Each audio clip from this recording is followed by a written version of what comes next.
We have the draft here on Volskaya Foundry ready, though, as we're going to get it kicked off. But I think that's a great point you bring up, Snitch. It's one of those, like, almost stopping the bleeding techniques by picking that weaker map and giving up that first pick. And then when you end up winning it, you're just like, wait a minute here. You have so much going for your favor through the rest of the series. If momentum is very much going to be a concern, but Ballistix start things off with this Phoenix ban and a Genji response by Gen.G. I also can't really help myself, but the entire time I'm waiting for some kind of rich special to come through and set a new meta again, as we've seen at the mid-season brawl when he started to play Hammer. Oh yeah. I'm quite sure if we're actually going to get that. We got reset with the Nazebo, but yeah, true. But we'll see if they got something else. Not quite as dominant as we had with the richest Hammer pick, but it's definitely a bit of a touch there.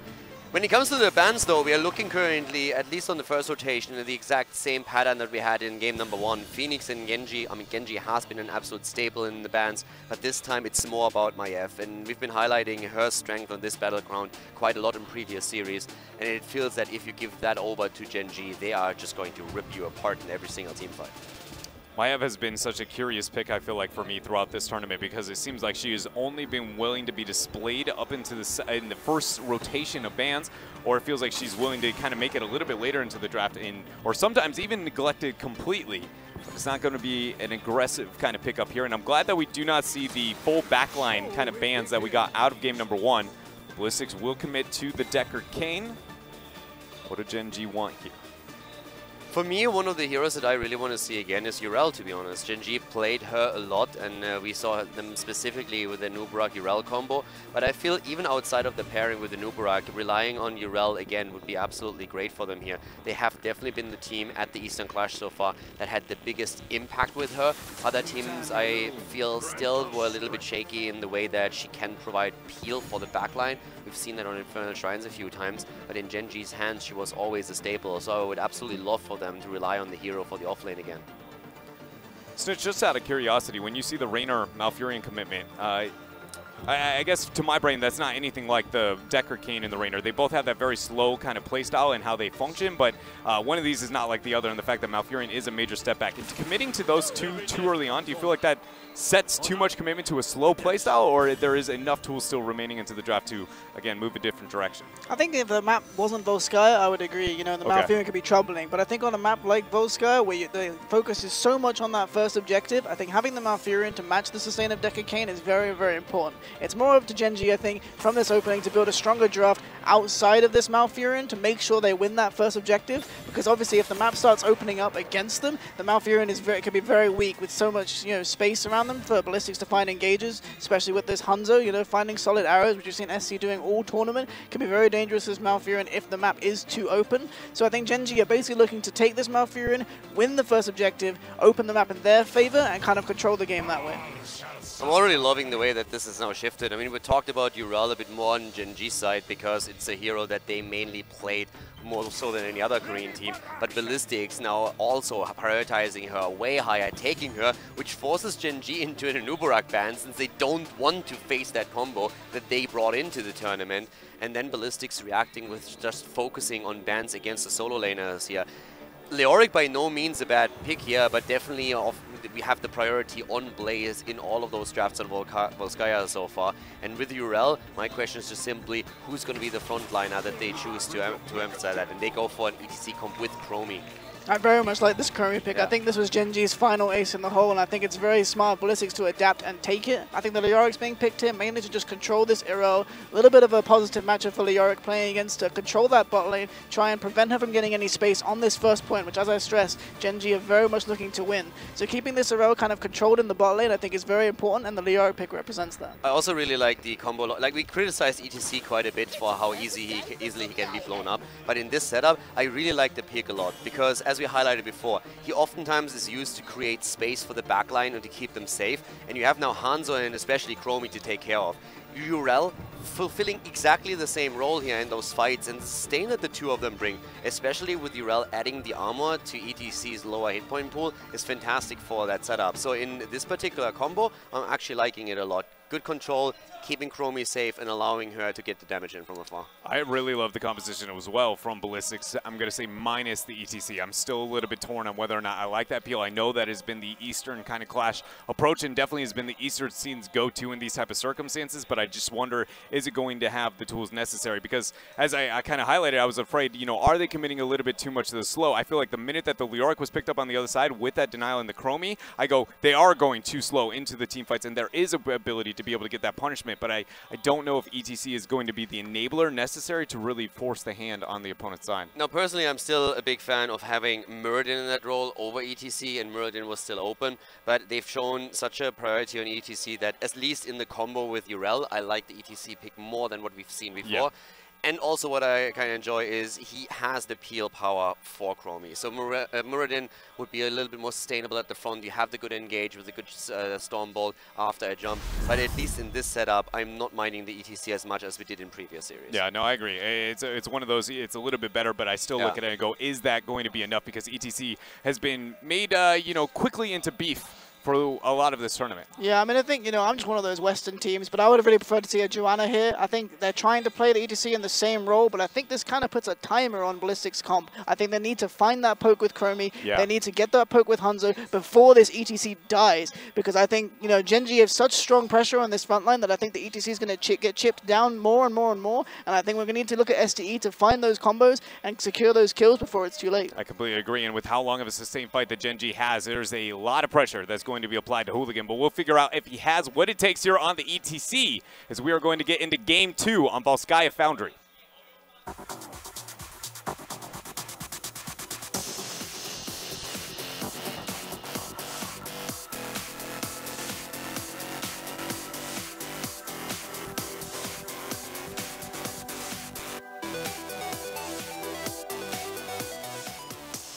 With a 1-0 game advantage from the winner's bracket, Gen.G has now the 2-0 lead over Ballistix in the grand final at the Eastern Clash. And we see them to the left of Volskaya Foundry with Sake on Malfurion, reset on Junkrat, Rich this time on Reyna, another auto attacker for him, Kyoja with Leoric on that off lane, and Tist again on Burden. And here for Ballistix, trying to make that Eastern Clash magic. We got Deckard Cain, played by Magi, SDE on the Chromie, Urel, played by Jungha, Hooligan on ETC, and SC on Hanzo. We've seen in previous games when Gen.G played Chromie how strong she can be on the battleground here and how powerful she can be in particular against the frontline heroes and shut them down early. The question still remaining is, of course, how impactful is SDE going to be on that hero? Can he land those skill shots and just chip away at that front line that we see from Gen.G before we are having Muradin engage with a heavy jump onto ETC? Because you mentioned it perfectly, Brad, earlier. ETC just suffers from that lower hit point pool, and with all that frontline pressure, there's always the chance that he gets taken out. Yeah, he used to be the go-to sustained teamfight-oriented warrior. Just through the long run, you know, some of the nerfs kind of coming on the line and some of the impact to Johanna's relevance within the meta, it just feels like she is very much that kind of standout. But I'm a little bit torn because I think, you know, Snitch even highlighted it the best in the fact that it's like, it's weird on the fact that it's not always on Hooligan's shoulders, because if SDE can just like raw snipe something properly, then Hooligan has a lot more breathing room and area that he can make things happen. And so I don't know if I look at this as much as Hooligan, you have to play safe, or if I go SDE, you need to play out of your mind this round. I mean, talking about playing out of your mind, we have Timely Surprise taken on level 4 here. An adjustment already. So on level 1, the Mounting Sands taken immediately by Chromie. Definitely, we have seen a lot of different Chromie builds in this tournament, actually. Dragon's Breath as a huge focus, and now this adjustment from Ballistix as we're seeing the fight over the healing bus. And oh my god, Deckard Cain with a fantastic setup. The kill against Tist. Can they secure a second against Rich? They get the trap actually under reset, and then they throw the Chromie damage down. 2 kills for nothing here. Ballistix with a great invade there over the support camp and gaining now a lot of control here on the battleground. And that is the timer and questions that we had at hand, and I feel like SDE is up to answer the call. My goodness, the damage there over that skirmish. It definitely looks like it. He wants to go for the fast stacking here at this point with the Mounting Sands on level 1, and he currently looks at 19 stacks after this engage. Not too shabby for 2 minutes into the game. looking good there. The timely surprise. No Wraith Walk. He's going to get ganked. Kyocha has this. Has the support camp. That was a huge misstep there. Wraith Walk up in about 4 seconds. He's going to be just in range, but without the Drain Hope, I don't think he can survive. I mean, even if he survives. Oh my. I mean, even with that move and him surviving, to be quite frank, the main thing that you wanted to get out of this is bait out the healing pulse. Yeah. And that's exactly what they achieved there. Mission accomplished for Ballistix, and something that is absolutely a problem if SDE is making a rain the same way he was over that support camp earlier. We'll find out as we are now 10 seconds away from control point A. A pretty big momentum, or at least positional advantage, at least for now, for Ballistix, as Gen.G is still concerned there with the turret. SDE, I mean, look at it. Chromie again, going full AD-RD style here with a Chrono Sickness on level 7 after the earlier level 4 here. The timely surprise with the cooldown resets when the time traps are triggered. Now we have the Chrono Sickness, more cooldown reduction here as well, and the additional slow. It's all about control at this point from Ballistix' point of view, and this is really difficult for Gen.G to engage on. And that actually makes ETC so much safer and eliminates one of those weaknesses that we highlighted earlier. It does, as long as the traps are going to be very effective here. Leo has spent his rotation down to bottom to get a little bit of clear, while Gen.G is still accumulating quite a bit of that percentage. Now going to be able to anchor off and deny a lot of experience down below. This means Ballistix need to do something here over this control point. And Chromie's sitting at 30 stacks already. With a level 1 talent with the mounting stance, he is really getting those stacks in right now. Great job by SDE so far, but of course we're still talking about the first objective. And at this point, Gen.G is holding the advantage. They hold the point and they already have a great position here, but Ballistix is starting to push forward.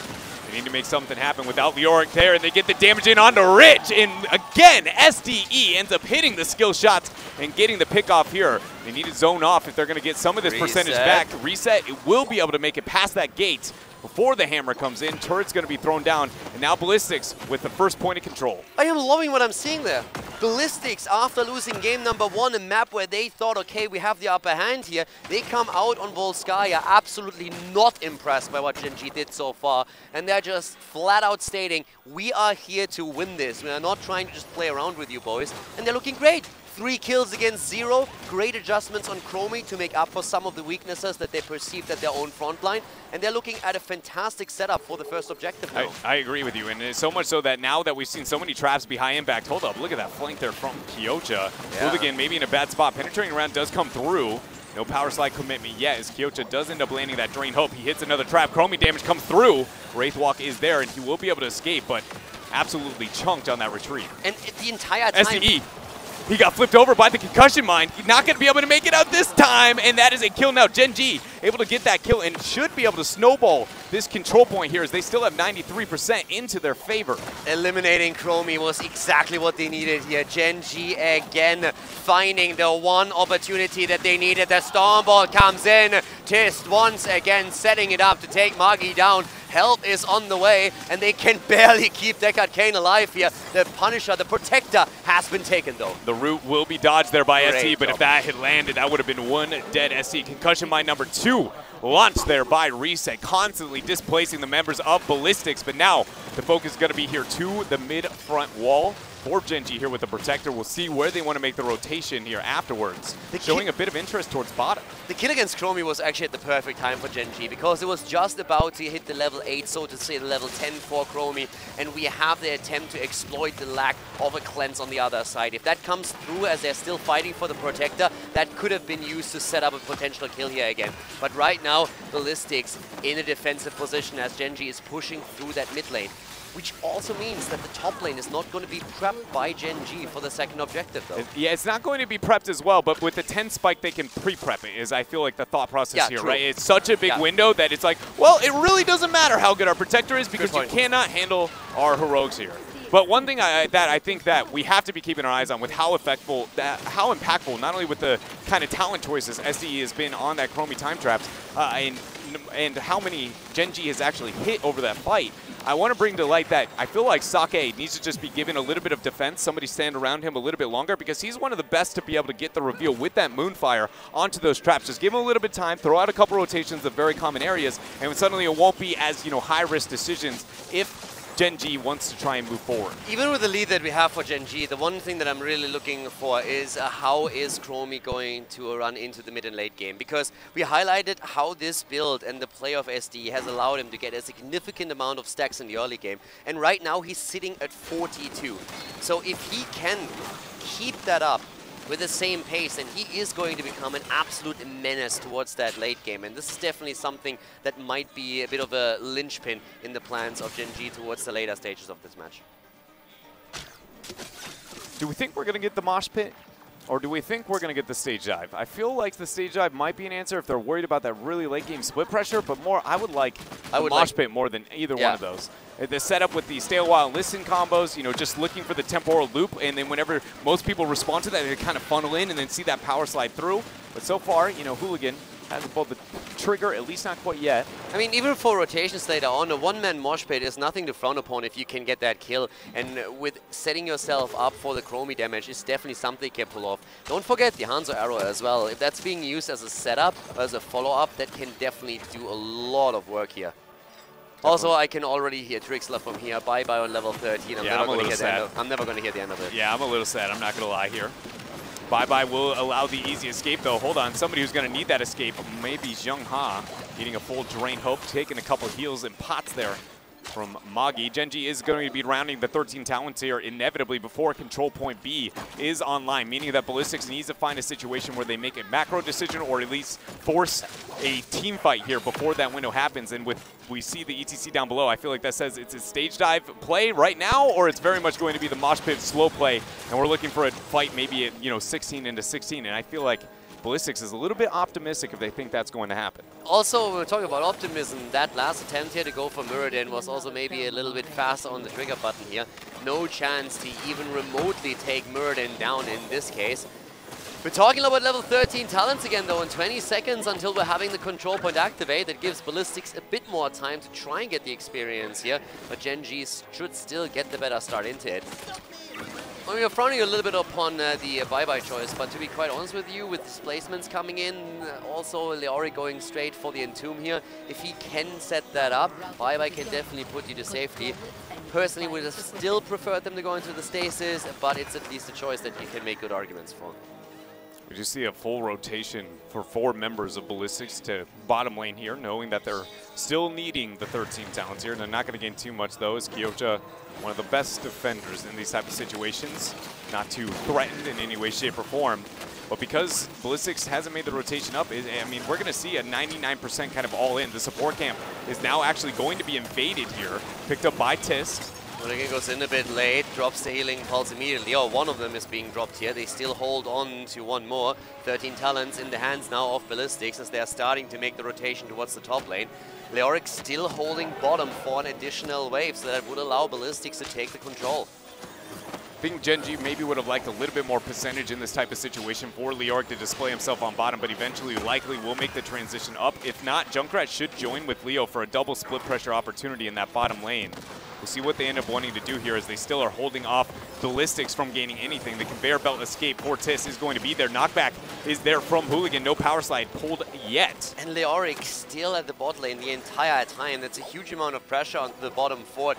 And also it helps, of course, with the third objective already. Eliminating the fountain there is huge. And denying the experience to Ballistix shows also level 14, nearly 15 against 13. Gen.G has really set themselves up for an early level 16. If they get this protector, Ballistix is going to be in a huge amount of trouble. Yeah, it's going to be a terrible position for them to be in. Tis, though, had to end up burning that Dwarf Toss to get out of there. SDE lands a nice little bit of Sandblast on to reset. Everybody has made their way here up towards the top lane, and look at the Riptire already set out. Is that going to be committed to? We'll find out.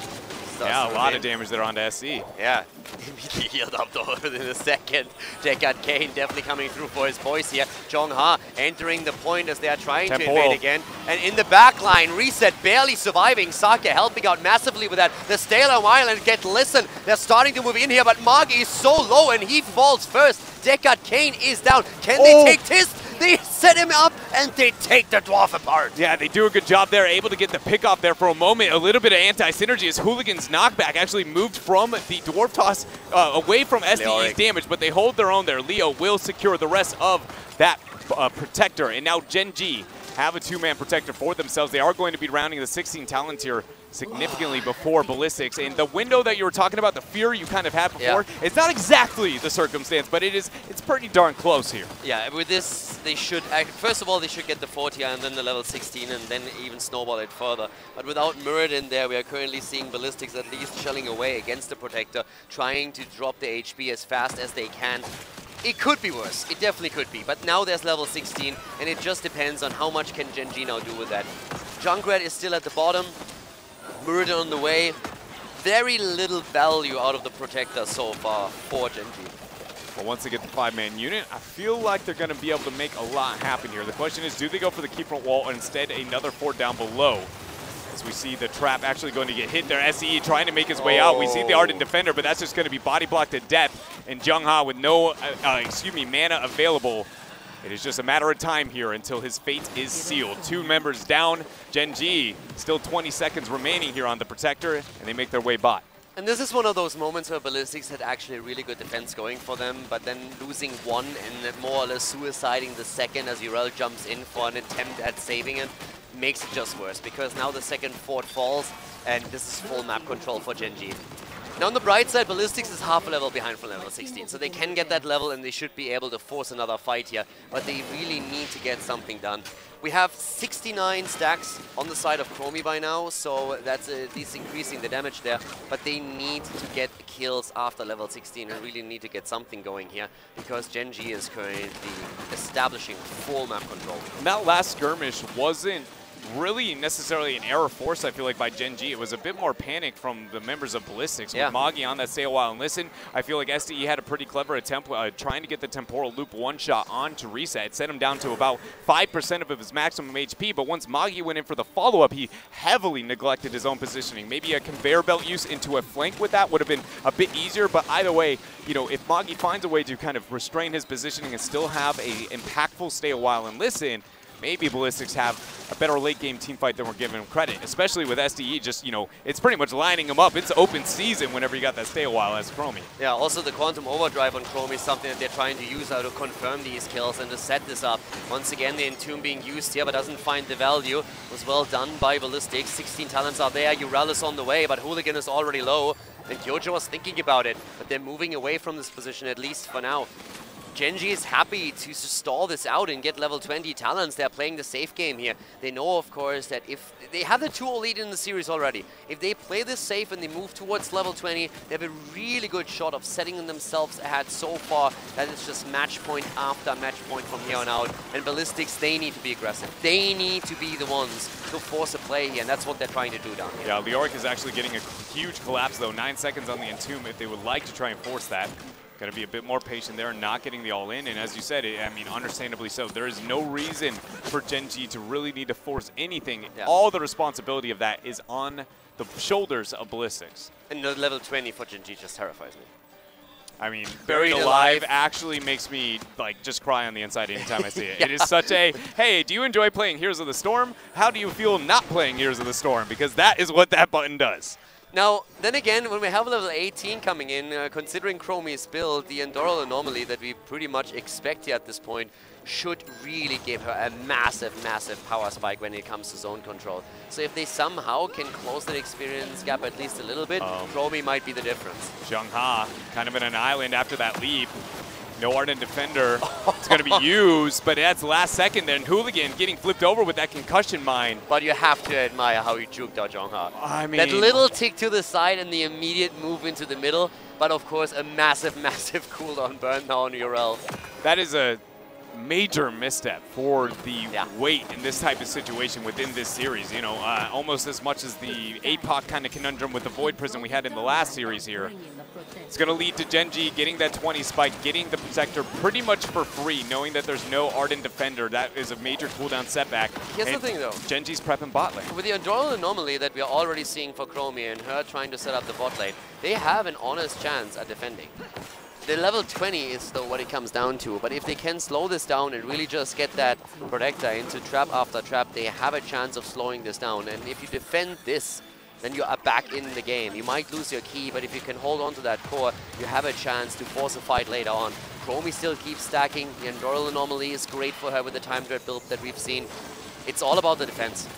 That and maybe if Sake, you know, kind of has his time trap sniffer on this time, you know, able to hit the moonfires and be able to buy a bit of room there. I do think that is one of the areas that we can see Gen.G respond to this build from Ballistix, but there hasn't been too much focus into it, and without, you know, getting to the keep front wall itself, the predictability of those traps is going to be very, very limited.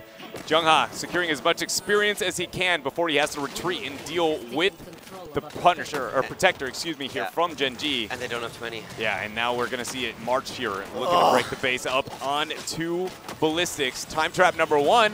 There's a rotation. And they get at least the stacks for Chromie, but is it going to be enough? Here comes the Protector. They're trying to end the game here. Gen.G, that is. Level 19, nearly 20 for Ballistix, but it is not there yet. Can the mosh pit be found? The arrow on Hanzo. Here comes the Buried Alive, and Deckard is moving out of it. So far, they're staying alive here. End up getting the time trap, which really ends up keeping him alive. Kyoja with the Wraithwalk getting the debuff through with that Stormbolt landing, though. SDE is going to drop there. No ability to say bye-bye to that one. Magi used the stay a while and enlisted, but not enough patience being displayed. Protector now moving on to the core. And that's the one you couldn't lose here. Once again, they're trying for the defense here. The Protector's already losing hit point, but he's not the only one. The core is dropping at this point. Here comes the kill against the Lorik. Is that going to be enough? They're trying to go for the second here in the backline. Rich is low, and we're seeing Jongha jumping indeed. The core holds for now, but Urel falls, and so does Deckard Cain. Hanzo explodes as Gen.G is moving in for another victory. Gen.G taking the adaptation of the draft there, even with the clever Chromie pick of Ballistix. But they respond throughout minutes 1 up until 19 here and take a lead in this series 3-0. Now 1 game away from earning the only title they do not have for themselves, an Eastern Clash champion. And so far, it's just been another day in the office for them. It does very much feel like it there, Snitch. I mean, you know, we highlighted earlier with this